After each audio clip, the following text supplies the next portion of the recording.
Période de questions. Moi, je vous suggérais, là, quand vous allez aller aux formations, là, poser la question au niveau de l'éthique. Je pense qu'au niveau démocratique, période de questions sur l'ordre du jour devrait être au début de l'Assemblée. On n'en démarre pas, puis vous êtes à peu près une des seules villes à faire comme ça. Fait que cherchez l'erreur. L'explication que M. le maire m'a donnée à la dernière Assemblée au mois d'octobre, c'est pareil, comme si je ne suis pas d'accord avec sa position, dans ce sens-là, que les gens sont obligés de rester jusqu'à la fin. S'il y a une question qui les touche au début, ils vont poser la question, puis ils vont peut-être s'en aller, parce qu'eux autres, c'est à ce système-là. Il y en a qui travaillent le lendemain, les assemblées ne sont pas le vendredi soir. Fait que je pense déjà là, par respect pour les gens, ça serait apprécié. Je suis d'accord sur les questions, sur les points à l'ordre du jour. Que la période du question du public sur des questions qui ne sont pas à l'ordre du jour, soit à la fin, je n'ai pas de problème avec ça. Ça fait assez d'années que je viens au conseil, puis les autres conseils avant vous, il y en a qui l'ont fait, ça, puis ça allait bien. L'autre ville marche différemment, les questions se posent au point par point, ils ne s'attardent pas plus à l'Assemblée, s'il n'y a pas de questions parce que les décisions sont claires, les explications, là, il n'y a pas de questions, là. On n'est pas là pour chercher le trouble. C'est justement, c'est peut-être pour qu'on pose des questions pour éviter le trouble. Quand on pose une question sur le biais, on s'entend, il y a une jurisprudence, il y a des règlements, puis il y en a qui ont été en cours, ça les a coûté de l'argent de se défendre. C'est peut-être pour éviter que vous soyez dans une situation de même qu'on le soulève. C'est pas négatif dans le sens que je veux pas te payer, c'est dans ce sens-là. Si tu achètes des billets de Smoke Meat pour un souper du Parti libéral, ça va être différent. Là, on va payer nos billets nous mêmes de notre poche. Par contre, là, c'est un don qu'on fait. Oui, écoute, ce que je te dis, si vous faites un don, comme vous avez fait à l'Arena, je t'ai dit, chapeau, félicitations. Je le perçois de même.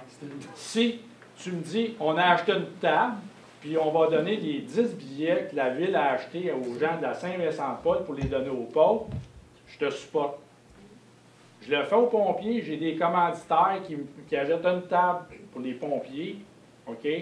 Puis les gens, je prends la paie de billets que le commanditaire a payé, puis je les donne aux gens de la Saint-Vincent-de-Paul, puis je les donne aux pauvres de la municipalité. Eux autres les connaissent, moi, c'est pas moi qui vais les porter porte à porte. Ça s'appelle ça un côté communautaire.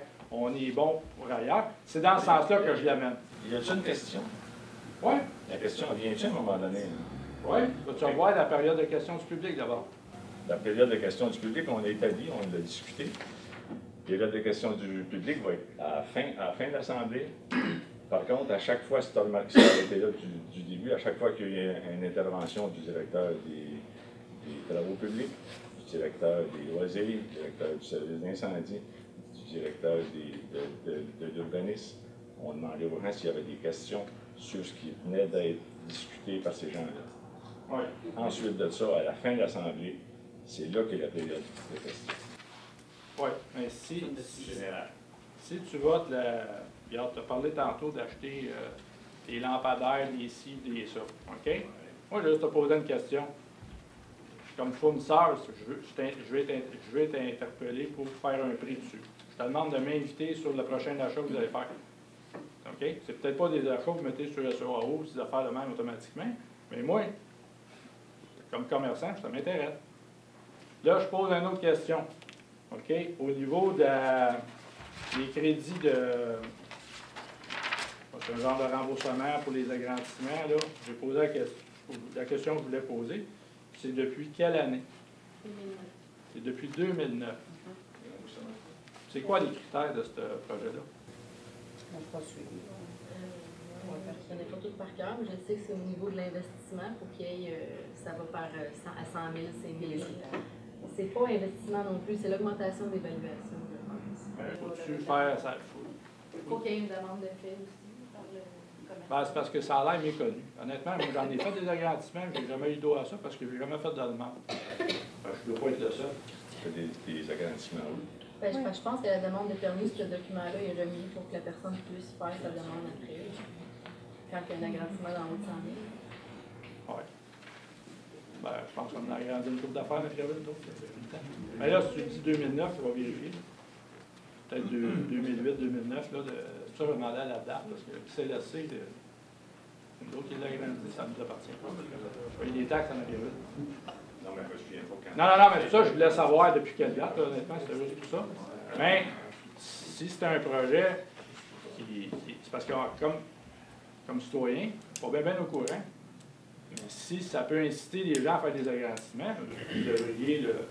L'an passé, c'est quoi? Ça a été publicisé quand ça a été fait. Oui, mais en bout de ligne, ce que je vous dis, là, je veux être positif, vous devriez peut-être.